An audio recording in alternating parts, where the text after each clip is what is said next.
as they have their guy on the back end. Everyone we talked to said Downs instantly makes the Cowboys a better team. There was certainly some excitement for Malachi Lawrence with the 23rd overall pick, but we had people screaming from the top of their lungs after Downs was selected. Here's more of what fans had to say moments after Downs was picked. Oh my God. Let me tell you right now, Caleb Downs is going to be doing us some big old favors, laying out some line out. I mean, I'm excited. I mean, we needed this. I thought he was going to be gone. I either thought, what's his name, Sunday Styles and him, I thought both of them were going to be gone. So I was like, oh, we're not going to get Caleb Downs. But, man, miracle. Honestly, I couldn't believe it. I knew once Jordan Tyson went off the board and I saw that it was him and Ruben Bain still left, I was like, crossing my fingers. This improves their defense probably like 30% because he's a field general. He can run the green dot, and he's not going to let people beat him deep. Top of the afternoon, top of the Thursday afternoon, y'all. It's your boy B Jizzle and my girl KELZ with the intels back for day 3, KELZ. Yep. And defense ringing true again, because boy, oh boy, I heard there was some smack talk going on out there today between Christian Parker and Dak Prescott. Did you hear about that? Hey, I love it. Well, we're here to recap day 3. We got the Dallas Cowboys official website up, and we also have a special guest from West Texas that'll be tapping in. If you checked out that intro video there, we're going to have our West Texas special guest come in here, Mike on the mic, in just a minute. So let's let these notifications go out. Let's let the room fill up. Shout out to everybody on Facebook. Shout out to everybody on YouTube and LinkedIn. And I believe Mike on the mic has his YouTube and Facebook connected too as well. So if you're seeing this, hello, I am BG. This is my girl KELZ. This is the BDG Day 3 recap at Minicamp. KELZ, the Cowboys are done until training camp now. We're on this long haul, right? Yeah, 5 weeks. But you know what? I learned something interesting on the Shoddy presser here today before they kicked off the final day. And, I was saying that maybe this culture might rear its head this offseason by a Cowboy getting locked up or something like that. But I don't think that's going to happen because of some leadership stuff that Shoddy has been introduced to the gang. And we're going to talk about that here too, as well as rest as the Day 3 recaps. But any glaring intel from the recaps today, KELZ? Anything stick out to you? Any news you'd like to share with us before we get our guest on? Hold on, let me go to it. I mean, you could bring him on now, and he could put his 2 cents in. Hold on, let me look at my notes. Let's just bring our special guest to the show. What up, Mike on the mic out in West Texas? The guy who called Caleb Downs in the first round. I think you basically said I can't hear you, Mike. Hold on, KELZ. Hold on, KELZ. Mike, your mic's not working. Little difficulties here. It's on mute now. Yeah. Unmuted on your end, Mike. There we go. Can y'all hear me? Now we can hear you. Okay, now I can hear y'all too. All right, we're going to have some challenges here today in today's show. You already know, but man, you called Caleb Downs. You were at the Star for the NFL draft, and you was wearing a Caleb Downs jersey. You was confident that we was going to go get that guy. How you feeling? Yes, sir, man. I just felt it in my bones, and I ordered a Caleb Downs jersey, and it came in the mail the day before I left to go to Dallas to go to the draft. So when I got there, everybody was talking that mess, saying, we ain't going to get him. We ain't going to get him. I'm like, I got that inside information, the Holy Spirit. Anyways, but yeah, we got the we got him, man, and I'm excited about it. Well, good. Well, we're glad to have you back on the show here today. And before we get into the recap for a mandatory minicamp today, do us a favor, and everybody here, especially with our audience, will build different group. Let them know who you are, how you became a Cowboy fan, and what you got going on. Yes, sir. So I became a Cowboy fan when I was 4 years old. My dad got me a Dallas Cowboy outfit for Halloween, And ever since then, we watched the Cowboys on Thanksgiving, family tradition. We have a big family, so we'd all sit around and watch the game. And I couldn't help but become a Cowboy fan. Back then, 1980 was when I was born, so I seen the Danny White era all the way up through Tony Romo to Dak Prescott now, and man, I'm a mega fan, bro. Every year I pay attention. I don't miss a snap. And whenever George Pickens became a Cowboy, I got super excited, and that's when we started our podcast. I had another friend who's a super fan as well, so we decided just to do it together, and here we are a year later, man. That's what's up. So you were out at the Star for the draft. I've never been to the Star for the draft. KELZ, have you been there for the draft by chance yet? No, not yet. What was it like out there, Mike? Tell us a little bit for fans maybe that might want to go out there next year to watch the draft watch party. I liked it a lot better because it was more personable, you know. It wasn't too crowded, you know. There was plenty of room for everybody. And then the players were there along with Jerry Jones, and they would come out every now and then. When they came out of the war room, Jerry Jones said, "Y'all want to get Caleb Downs?" Like he said it from the mic before the draft started, and everybody cheered. And I was like, man, I hope we get him. And but yeah, it was exciting. They had like dances, and they had like cheerleaders dancing, and I guess there was vendors and food and just all kinds of people out there having a good time, man.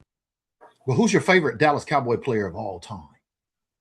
Man, that's a good question. No one's ever asked me that, but if I had to say, I would say it would be between Tony Romo. I don't know, just whenever he came in that first time, he was always good, man. Whenever Parcells put him in, and I would say second would probably be Zeke. Okay. When Zeke first came out. Tony Romo and Zeke. Got you. Yeah. Got you. Well, we'll welcome you. Marion Barber's a close one because I loved Marion Barber, you know, and I loved, of course, the '90s teams with Emmett and Michael and all that. But just like recent memory, those are my. And Des Bryant, I always thought he had a lot of heart, so those will be my top.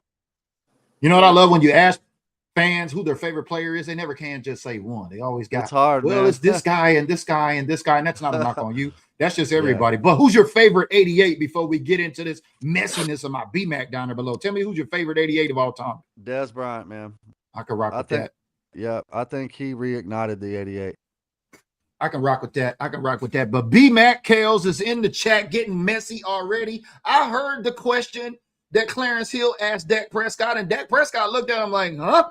What you talking about? We ended practice early. It was a bunch of mock drafts today, right, KELZ? Some walkthroughs and things like that. And plus, players are ready to get out there and do what they got to do, right?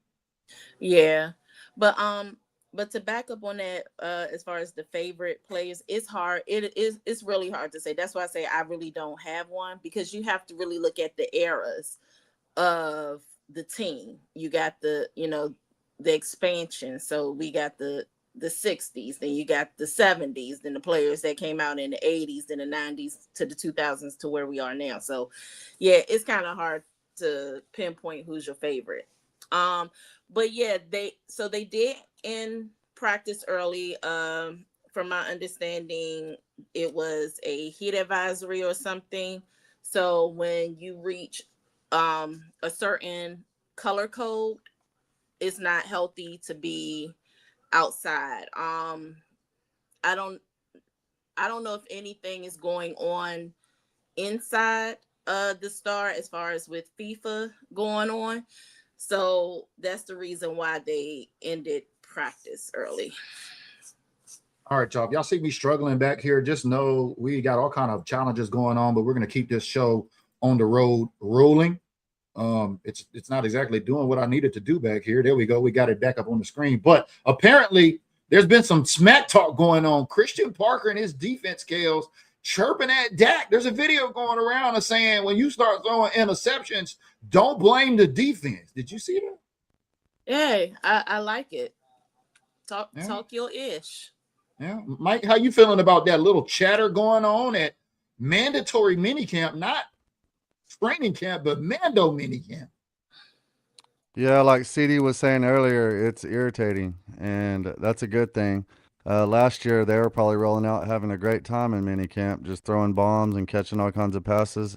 And now they actually got a defense out there that has attention to detail. And it's irritating because they can't read the coverages.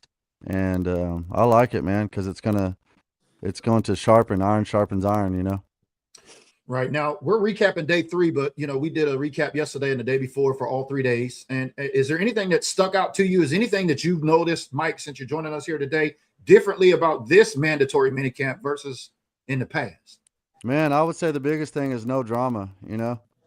For this is the first time in a long time where I've seen where there's not going to be a bunch of drama, you know? It was good to see them interview um, Pickens yesterday. And I was trying to call him GP. I was getting it mixed up with CP. There's just too many abbreviations. GP, CP, CD, CD, yeah, exactly. BG, but yeah, GP. So yeah. it was good to see him on the mic, and it was good to see him like real happy and smiling, and you could just tell his whole demeanor, and that I think that like really added a lot of joy to Dallas Cowboy fans to see that. And Cool. it also answered all the questions to all the haters on ESPN making stuff up that ain't even true. Well, I mean, there is no noise, KELZ, really, and they talked about that on the post-presser show. And they even talked about that with Dak Prescott, saying it's quiet around here, and we're talking about football. We're not talking about anything else. It's kind of unusual, KELZ. What's your thoughts on that? Focus on football now. We have no drama. It's quiet. And now we go through this long stretch. Do you think we're going to make it through this stretch without any, oh, shit, what happened with the Cowboys news? All we can do is just hope and pray. And one thing I can say, and it's with any fan base, you're not satisfied until you hear some drama, if you hear some noise. But by it being quiet, that can be a good thing. I'm cool with it. I'm down with it.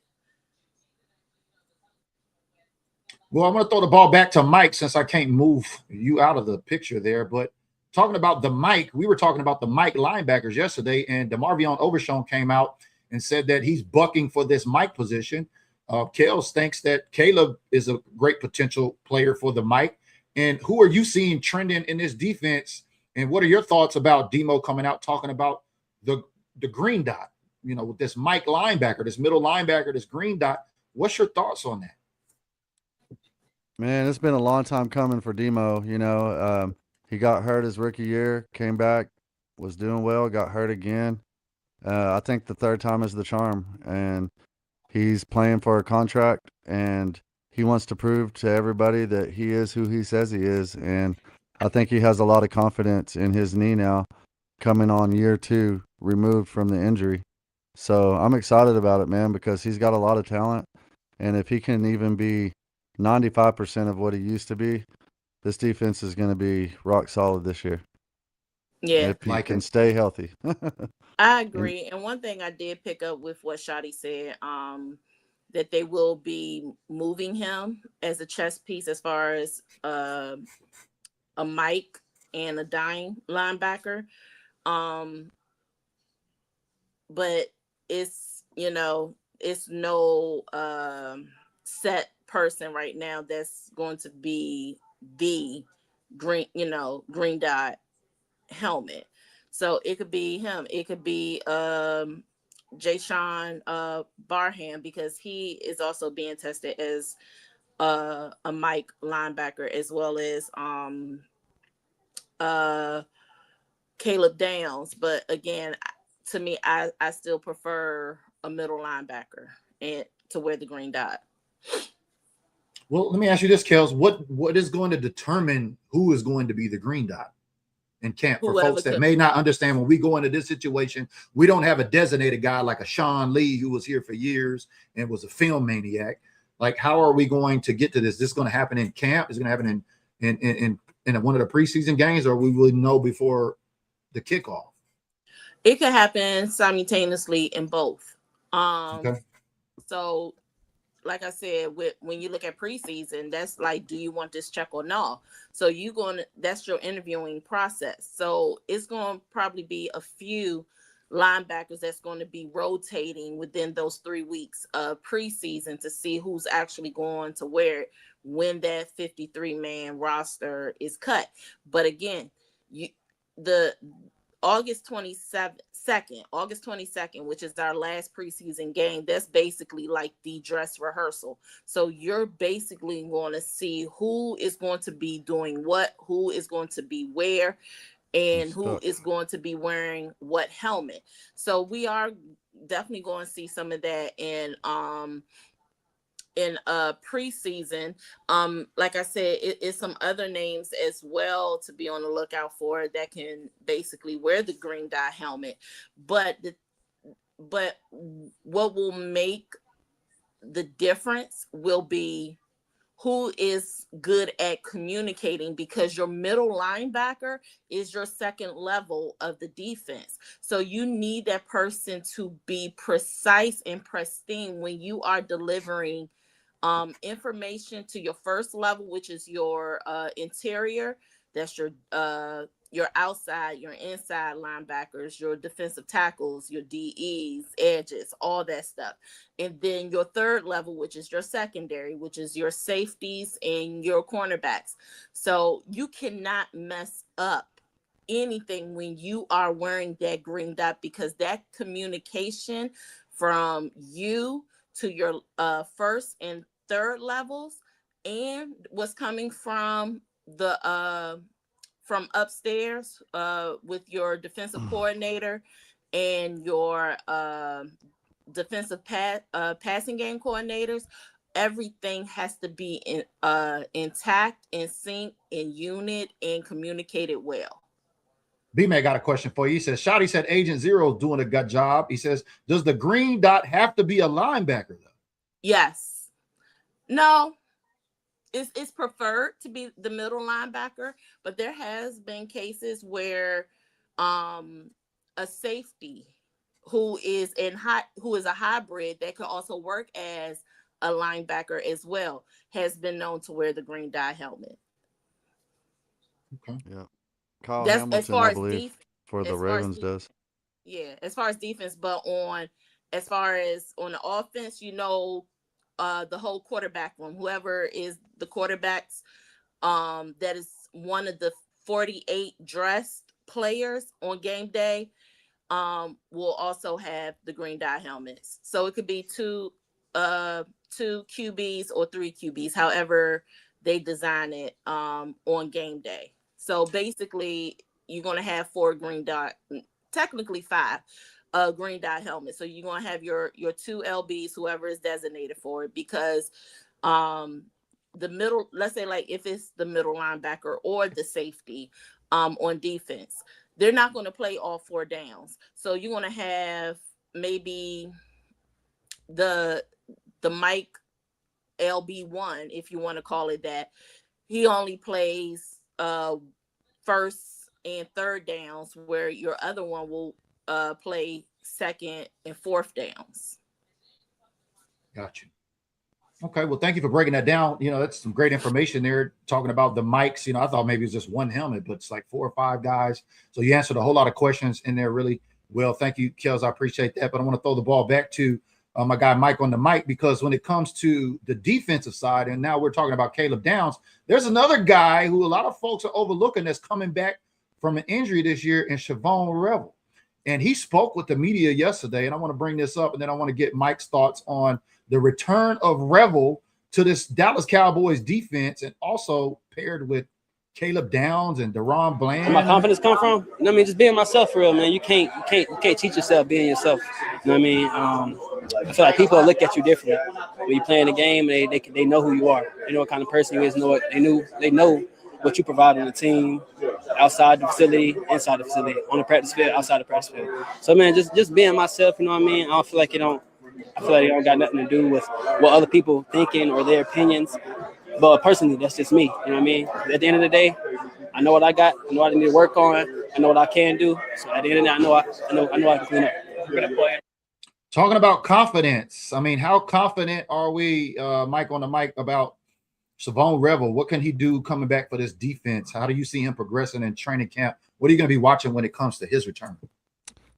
Same thing as Demarion Overshown, coming off where he's a second year removed of that knee. And anybody that's been through that type of injury knows it takes 2 years to get back to where you were. And so he's going to be a lot more fluid. And I think the whole defense is just going to be better just because of the coaching alone. Everybody's got a second shot.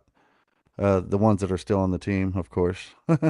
But if they don't do good in this system, then more than likely they're going to weave them out and find somebody else that can play in it, because I believe in Christian Parker and what he's doing. And I believe that he's going to have a battle, though. It's not going to be easy for him. So he better stay on his P's and Q's, because there's a lot of hungry cornerbacks in that room. Oh yeah, because they signed a couple of them between now. Speaking of, didn't we just sign a guy named? Did we talk Speed. about him yesterday? Right, Amir Speed, I think. Amir Speed, Mhm. yeah. Yeah. I seen it was just announced today, but I think it was signed yesterday, and I think now we're up to 14 wide receivers.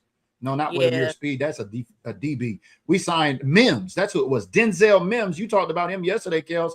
14 wide receivers. You think Mims is going to make this roster? We don't know, because right now when you look at it, he's a big guy. I look at some of his highlights. He's a big body guy. Yeah. Now the Cowboys were hot on him prior to him being drafted by the Jets. Yes, right? he was definitely on the Cowboys' radar. He was actually on their draft board. The Jets got him, and he's been moving around throughout the league. Then he ended up in the UFL, and I've actually watched him when the team when he was with the Houston Gamblers, I believe.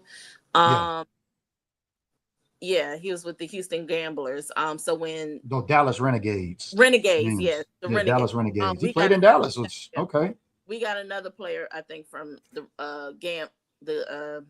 Gamblers, but with the Renegades, he was with their. And he's good. He is good. And yeah, so I already know right now 4 of our top receivers is kind of basically locked in. Yeah, Turk, Flo, GP, and CD. I mean, we've got 14, as B-Max says. So how many wide receivers are we looking at carrying? I think we said 6 yesterday, right? I think we're going to carry 6 and 2 on the practice squad. Right. It's going to be some competition there at camp. Yeah, B. Mackey says something. I was thinking of Jalen Thomas. So here's my thing with Jalen. Lord, we got another Jalen in the mix. By us having him, that gives our secondary all the free will to run and do whatever and cover the way that they supposed to, because he can also stop as well, especially on the edges. So when you plug him into a play, he's going to attack the edges, and that gives your other your other corners and your safeties all the range and the free will to move around. So he could probably be a green dot. It's going to be interesting to track. It's going to be interesting to track for sure. And let me throw the ball back to Mike. I want to ask you, with 14 wide receivers, first 4, you got GP, CD, or CD, GP, Flo, and Turk. What are the other 2 out of these 10 that do you see making it potentially? We got Trayshawn Holden on there. Look, I went and got the names off of there, y'all. Romilio Brinson, Camden Brown. I mean, some of these guys I've never heard of.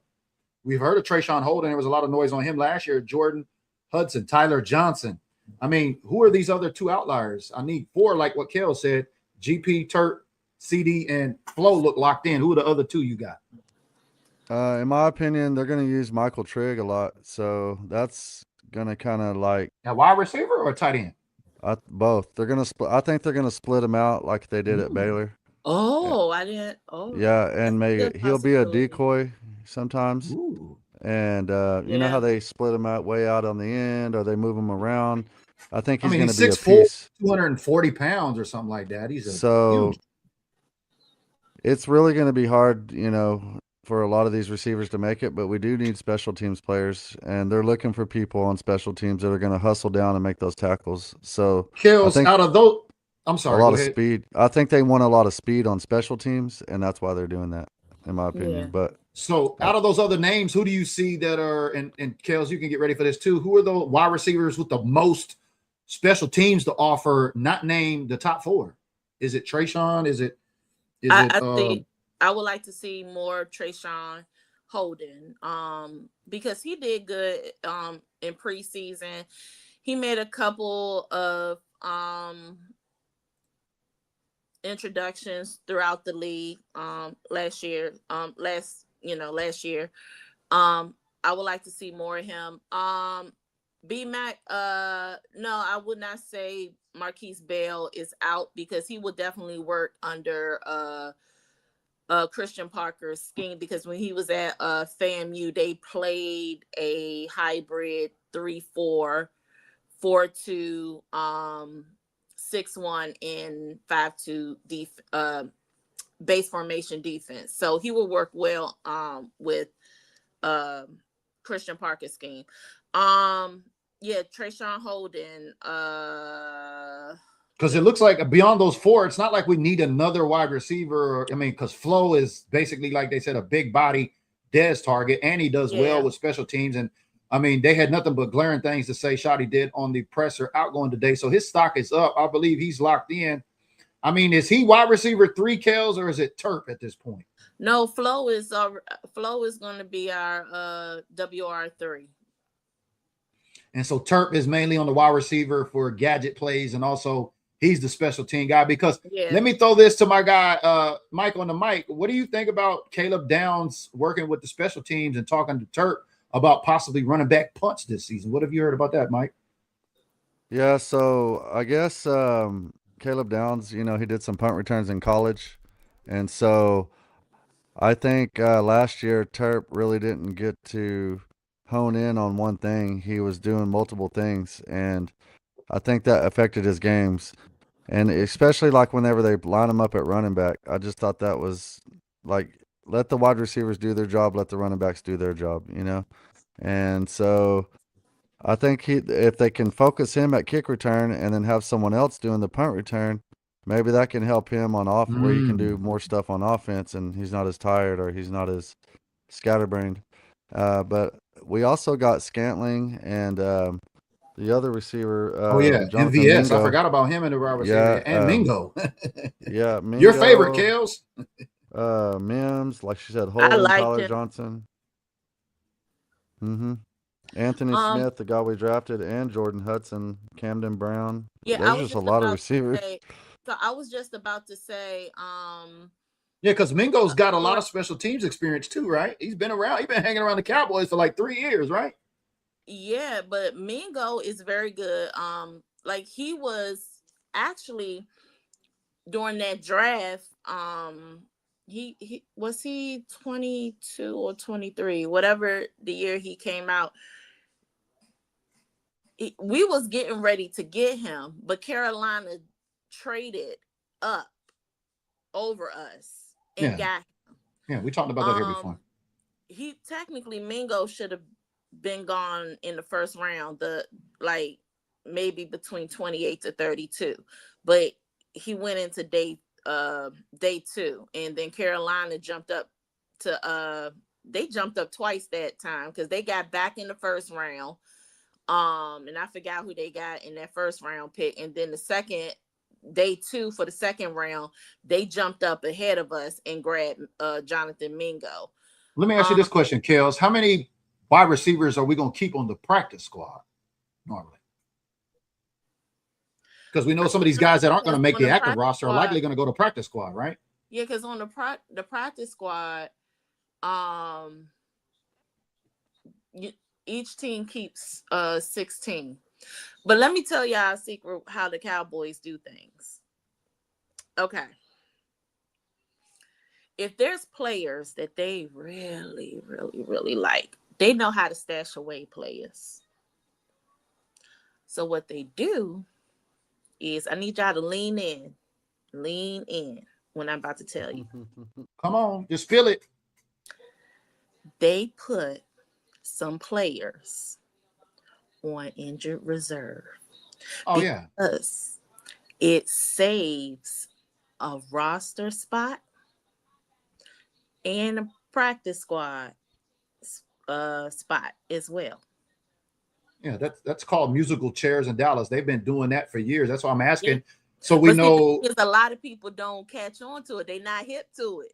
Yeah, but that's what I'm asking, because if we only retain 6 of these wide receivers, there's 14 on the roster right now. And like a couple of these guys I never even heard of. Y'all heard of Romelia Brunson or Camden Brown? I haven't, but I mean, some of these guys aren't going to make it, but some will fall to the practice squad because, like what you're saying, KELZ, people are going to get injured, things going to happen. They like to play musical chairs with the IR, with the practice squad, and with the roster. So throwing the ball back to Mike on the mic, I mean, it looks like wide receiver, which position group do you think is going to be most competitive on the offensive side of the ball? Because you got the running backs we're going to talk about here in a second too. Right. Mike, you think the toughest, which of those offensive positions you think is going to be? I mean, you got battles going on offensive line, battles going on running back. I mean, we know who the ones are, but everybody's bucking to make the squad now. I would say definitely wide receiver, but the running back room and the left tackle competition there's a little battle going on, but I heard through the grapevine the Cowboys really want Jadon Blue to have that spot, and they really want Tyler Guyton to have that spot, and ultimately they probably will, unless they just do something really stupid. So I think the wide receiver spot, those little 5th and 6th spots, I know they're not probably going to carry more than 5 or 6. I know there will be a few on special teams as well, but yeah, it's going to be a battle at wide receiver more than we've probably ever seen, because there's just so much talent. I've never seen a more talented room. I mean, Dak Prescott got all the targets, KELZ. Yeah. And BMAC says if you're on IR, you can't play more than 6 games. That's fine. They stash them, and then they can activate them. So which position group do you see with the most competition, KELZ, as I keep trying to put everything back in order here? Which is it? Running back, wide receiver? Yeah, it's gonna be more so on offense. We need to figure out this whole tackle situation. Definitely the running back room.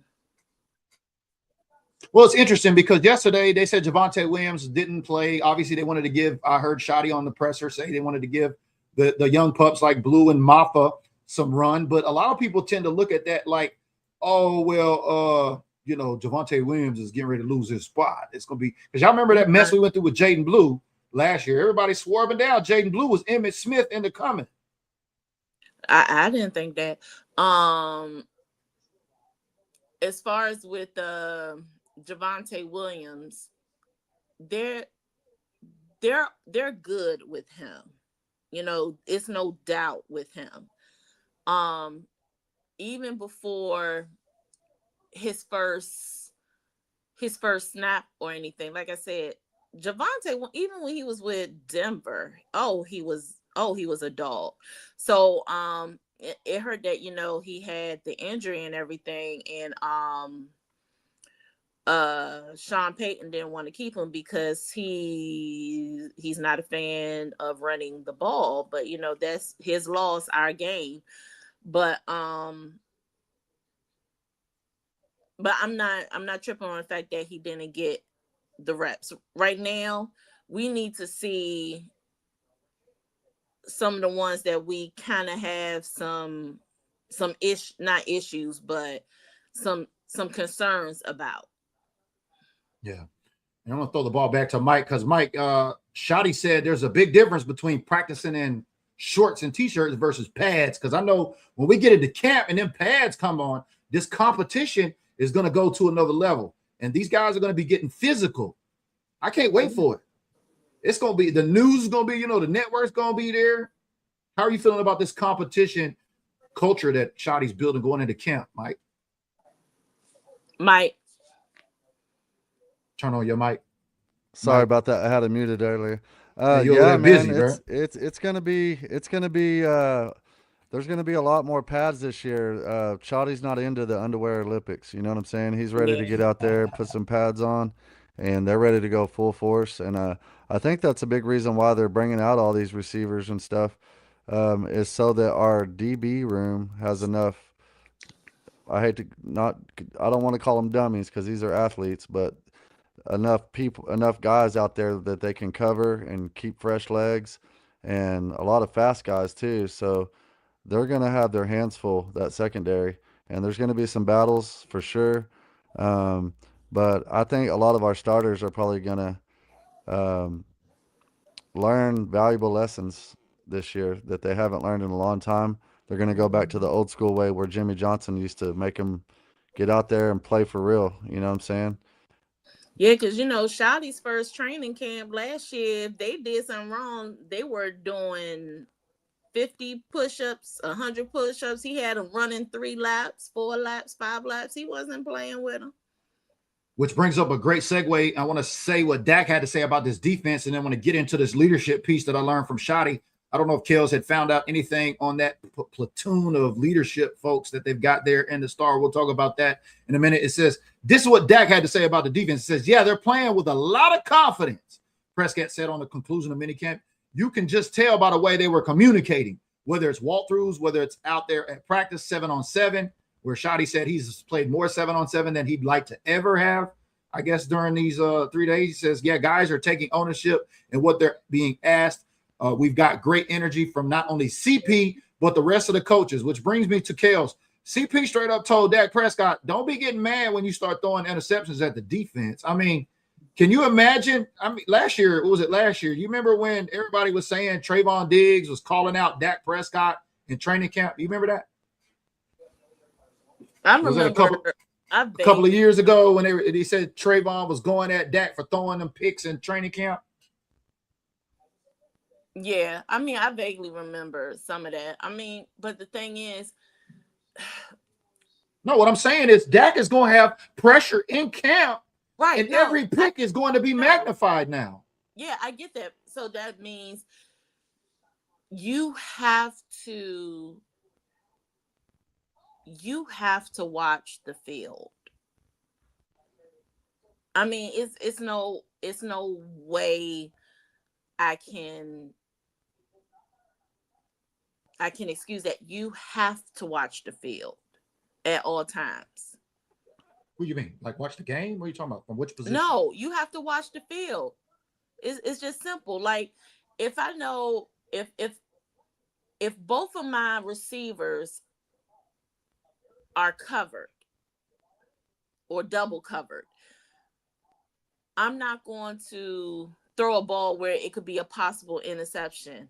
Run a ball, run out of bounds, whatever. Just don't be throwing. You have to watch the field, especially when it comes to this defense. And the way that CP is coming in, they better figure something out, especially when it comes to training camp. And like I said, this is just training camp. You're going to have some mistakes. You have to learn from your mistakes and everything. But when you go in training camp, you are letting the world see what is being done. So with this new CP defensive scheme that he is planning, it's going to be a lot of disguises. It's going to be a lot of transitional defensive plays. You have to study it, be prepared, because the pre and post snap for Christian Parker is going to be different. So if you know that the field ain't looking in your best interest, run down the ball or go out of bounds. I mean, this sounds good in theory and all, but I know a bunch of defenders are going to be after Dak's balls, in training camp. But let's listen to what Dak had to say about the defense during his recent interview today before they broke out of camp. Both are huge to this team. I mean, whether it's they're battling out now to be the starter now, there's both guys that we're going to need. Both guys are going to have to play at some point or another. And so I mean, they're pushing. They're doing a hell of a job. I mean, I love both of those guys, the way that they approach the game. Just watching Tyler get better, watching Nate get better. They're going to push each other. You won't get a full dose of Christian Parker's defense until training camp when you guys get the pass on and stop popping. But from your POV, what have you already seen from his defense, how it's coming together, and new guys like KELZ Downs as they try to become leaders? Yeah, they're just playing. They're playing with a lot of confidence. You can just tell by the way they're communicating. Whether it's walkthroughs, whether it's out there at practice 7-on-7. Yeah, guys are taking ownership in what they're being asked. We've got great energy from not only CP but the rest of the coaches. So it'll be a battle. They've already gotten us in some of these days and OTAs, and the rush isn't even there. So once you let Quinnen and Gary and Kenny and all those guys, take off and put pressure on me, I'm sure it's going to be tougher. But it's an iron sharpens iron. Super, super excited about it.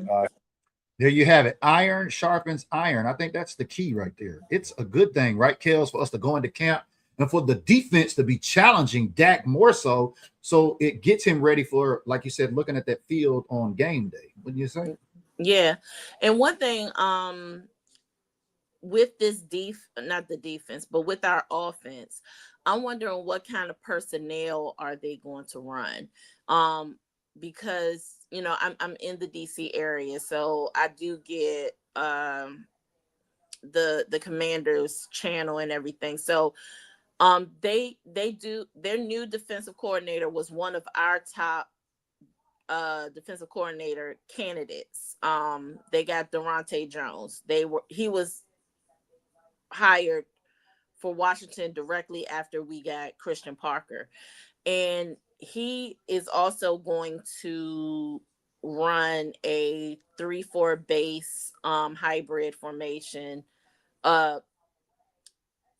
with 5-2 and 6-1 as well. He might sprinkle in a little bit of 4-2 in their math.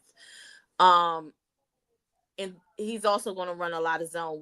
We're going to be playing a lot of teams that's going to be running a lot of hybrid zone coverages.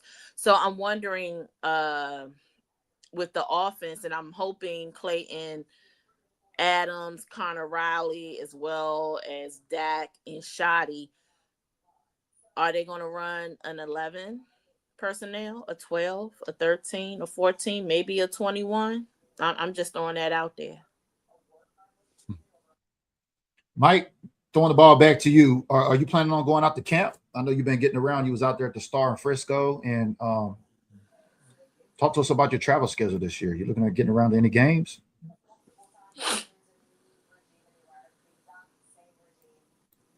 I don't think your mic is on, Mike. So last year we went to training camp, but this year we're not going to make it. I made a executive decision to go to New York for the first opening game instead, because the Cowboys aren't playing anybody this preseason near camp. Their first game is in Seattle, and I don't want to have to travel. Or I thought about like taking the train from LA up to Seattle, down the PCH. But I was like, I heard it's a beautiful way to I heard travel. it is too. I've thought about taking it down, especially going this season in December for the Rams game. Yeah. I one time I took the Amtrak from New York City. Me and my wife were there for our anniversary, and the Cowboys were playing Washington in DC, and we took the Amtrak down to Washington DC. I usually try to go from to where? From where? From New York City. Oh, okay. Good to DC to go watch the Cowboys play the Redskins. This was a few years back. Okay, but where you live at? Like, I'm gonna try to go to the end of training camp. If I can't make it, but I'll be there opening night, Sunday night against the Giants. And I already got a big Airbnb, man. If y'all want to come, I still got room, because it's got like 5 or 6 beds, and it's only like 2-3 of us. And it's got like 3 bathrooms, which in New York City, that's pretty good. It's you got a little mansion. Yeah, it's actually across the across the river, the Hudson. But you can, it's just right there in New Jersey. So if you know about New York, you got New York, and right across the river is New Jersey. So I'll have the skyline view, and I've already been to New York 3 or 4 times, so I'm not really interested in going to Manhattan. I kind of want to do what the New Yorkers do, you know? Yeah.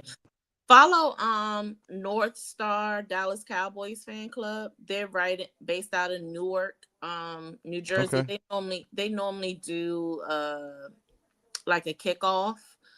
Yeah, everybody gonna be circling. Everybody gonna be hurt. The game, you know, the day before the game. Okay. Newark. Okay. Yeah, everybody's gonna be herding cats for New York. Everybody's excited. That's why I was asking about camp. I don't think I'm gonna make camp because of that preseason game like you're talking about. Will be up here in Seattle. The Cowboys come to Seattle twice, so we're gonna do a function up here and for the regular season game. I think week 14, December 5th. I think right before the bye when they come up here to Seattle, and then we got the Rams afterward. So I just wanted to ask you. That's good to know because we'd like to get some boots on ground coverage of you out there at the Big Apple, and have you tap in to give us some boots on ground coverage. So I'm excited about that. Now, I know, KELZ, you got some stuff going on out there too. What is in your purview this season? What does DC Nation Fan Club got going? Y'all got going anything kicking off week 1 or week 2 maybe? Well, we don't do night games. Night games unless it falls on like a 3-day weekend. So week 2 versus Commanders, home opener. Y'all doing anything or no? More than likely we will be teaming back up with my former job to do another joint watch party like we've done the last couple of years. I know in August we will be celebrating our 9th anniversary. Congratulations. Yeah. Congratulations. That's all I have right now.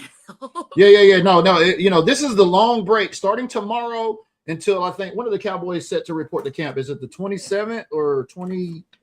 Do we have a date on that yet? I think it's normally around 27, 28. That's Monday, Tuesday, end of the month. So I'll put that out here. But the long stretch and my pitch on this culture is going to be, can we keep the Cowboys out of handcuffs?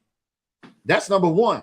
I don't want to hear no bad news about the Cowboys. And lastly, what I heard during the interview today was I guess Shotty has gathered about 11 or 12 of the guys on the team who are influential and have leaderships, and they have what's called these platoons of players that they're checking in with each other. And I like that because that's policing in terms of thinking about the team before you think about yourself when you're out there on this long break. And they've been working with the Special Warfare Group as a consultant outside of the Cowboys to help them figure out some things mentally and logistically to get to their mission this season, which is a championship. But I want to get your thoughts on that, Mike, real quick, on the leadership platoons. That's pretty good, having guys communicate outside, especially during this break, because like I know, something always happens on this long stretch. So how do you feel about this new platoon leadership style Shotty's putting into the ranks? Yeah, I like it, man. And also, I don't know if you know this, but the Cowboys do have a pastor, Jonathan Evans from Oak Cliff. And shout out to Jonathan Evans, his dad, Tony Evans. I don't know if y'all know who he is, but he's a pretty big pastor out here. And so they have that spiritually. But the new platoon thing, I haven't heard a lot about that, but I did hear today that they were telling them, hey, this is going to be a long break. Don't do nothing stupid. Team first, So that's good. And I think a lot of these players that they've brought in, they're high character players. And that's one thing that Shotty was big on in creating this new culture. And you have people like Caleb Downs, even though he's a rookie, it seems like, he's going to be a leader in that locker room. And there's just so much competition that you got to be on your P's and Q's. If you go out and do something stupid, you're off the team, Yeah. Because there's someone will take your spot. Jimmy Johnson vibes, right? You're out of here. Unless you're GP, Dak, or one of these. Nah, GP and Dak got it last season now too. Remember the casino? I was actually out there in Vegas when that happened, man. You was at the Red. You was at the. What hotel was it? The Red. What was that? I can't remember. They said CD couldn't hold his liquor. Red Rooster or something like that. But yeah, I know. It's one of the. It's a hotel way off the strip. I've actually stayed there before. I can't remember the name of it, but yeah, they said they held them accountable the next day. Yeah, but the one thing you can't consume no alcohol, especially during.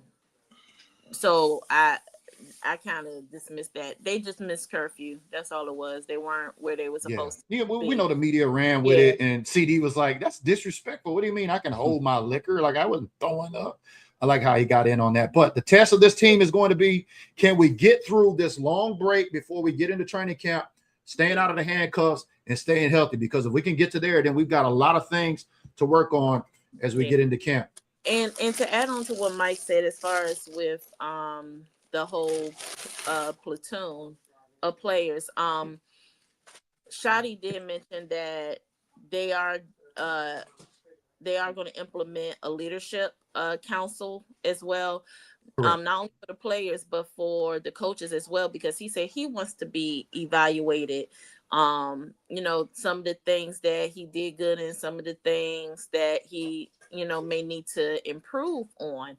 But congratulations to Ryan Flournoy, because he was named the platoon captain, based off of the season that he just had.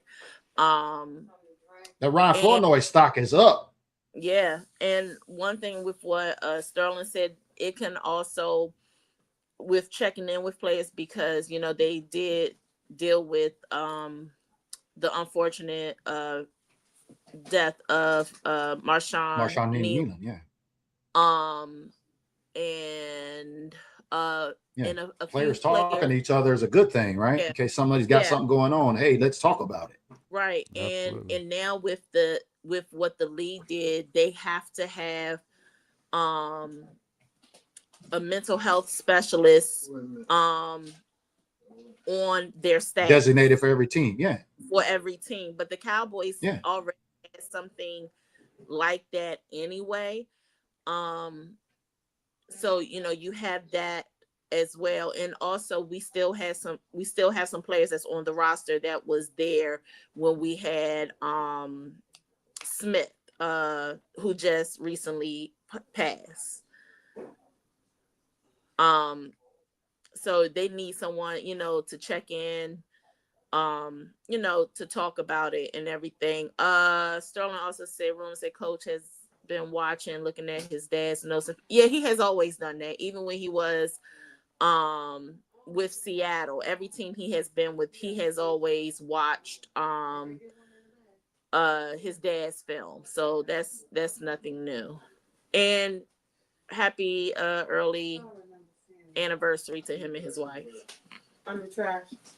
And that just about wraps it up here for the day 3 recap. And we know a lot of Cowboy fans have gone to sleep. They've turned their notifications off. A lot of fans are not going to be looking for any Cowboys content until they get to training camp, but that's not the case here. So, Mike, how can folks follow your West Texas Cowboys report, and what can they look forward over there on your channel? Yes, sir. Just type it in, West Texas Cowboys Report. We're on all platforms, from YouTube, Instagram, Facebook. We just recently started a Twitter page, and we recently started a TikTok. So I'm excited for that. But we also also have a ministry called Unity in the Community. It's where we try to bring everybody in the community from all sides of town, all beliefs together, and we throw music brings people together. I also have a record label called 316 Records. We do Christian hip hop, stuff like that. And so here in my town, there's been a lot of recent shootings here in Amarillo, Texas. There's been a lot of gun violence. So we're trying to bring the community together. These kids, man, they need mentorship. And that's one thing that one of the big reasons I started this podcast, it wasn't just for football, and it's also for family and faith, and so if there's anybody out there struggling that needs prayer, man, I'm here to pray with you. And I'm here to help you on your journey, whether it be prayer or deliverance or just whatever you need, man. Someone to talk to, go find somebody that you can talk to, because a lot of times if you can just communicate with somebody and tell them how you feel and just put your pride down and just keep it real with them, man, you can work through those things. 100%. Talking does help. KELZ, what do you got going on with the K Zone? Anything coming up with the K Zone before we get into camp this offseason? Yeah, so we're getting ready for the NBA draft. I will be at the Washington Wizards draft events on Tuesday and Thursday. Like I said, I have no allegiance to a team. Well, I mean, you got a podcast. You got a sports podcast. You cover all the sports, right? Yeah. Don't they have the number one pick? I'm going to give my little 2 cents about that. I'm gonna try to go to a couple of more baseball games if possible. You know, the UFL season is over until next year. So yeah, that's I seen you running around out there at all the games for the DC USFL team. Yeah, I've been to every home game, including the United Bowl, and I've been to a couple of the watch parties that they have had when the team is playing away. So I did good this year to actually go to the games this year. So yeah, we'll be discussing that. Cowboys, Nikki, Jerome, and K Book. We will be doing a pre-NBA draft show on Monday. I want to say at 7:30 my time, 6:30 Central Time. So yeah. Well, awesome. And before we get out of here, just to let everybody know what BDG is going to be doing. Yes, we're going to be featuring super fans. That's right. You're going to get to know some super fans this offseason. I want y'all to know who's who in the zoo coming up for this season. So when you see them out on social media, you see them out in the street. So make sure and tune in. My guy B-Max says, y'all going to have some show during the break before training camp? Yes. We are not going to be talking so much about football unless, of course, you know, something unfortunate happens with one of our boys or some news happens, like maybe George Pickens getting a long-term deal. Yeah, we'll talk about that. But outside of that, we're going to be talking about super fans, how you can connect at games, learning about providers and all of that. So make sure you turn on your notifications. We appreciate everybody tuning in on all the channels, on Mike's channels, on our channels here. Make sure y'all go follow my girl KELZ. Make sure you go follow my guy Mike on the mic, and make sure and look back for us here. You forgot. Here she comes. Always got some late breaking news. No. What you got? I just remembered. It's the same thing I got on. It's a Caleb Downs Nike jersey. The giveaway. If y'all want to give it. Yeah, shout out to Sterling. Sterling gave up 100 stars. We didn't really promote it on that time, so maybe when we bring Mike on the mic back next time, maybe we'll be able to do that. But I appreciate the giveaway. Maybe next time, yeah, we can do the giveaway. So we'll come up with something. But I got a gray one I want to give away, and I got a white one. So it's just a T-shirt, but something's better than nothing. Well, I appreciate your support on Facebook as a supporter of my content, and that's why I wanted to make sure we got you up on here so your platform can be recognized, and now you can combine with our audience. So we'll be looking forward. Maybe we'll be talking and doing some things here in between, Mike, but appreciate you out there in West Texas. Thank everybody for tapping in. Make sure you go follow and keep your notifications on because you can't sleep on the Cowboys, right, Joe Boo? Yeah. We'll see y'all in the gym. Mike, stay back a little bit because I want to ask you something real quick, if you don't mind. Yeah, that's fine. All right, we'll see y'all in the gym on the next episode. Peace. Happy Juneteenth. Turn out the lights. The party's over. They say that all good things must end. Call it a night.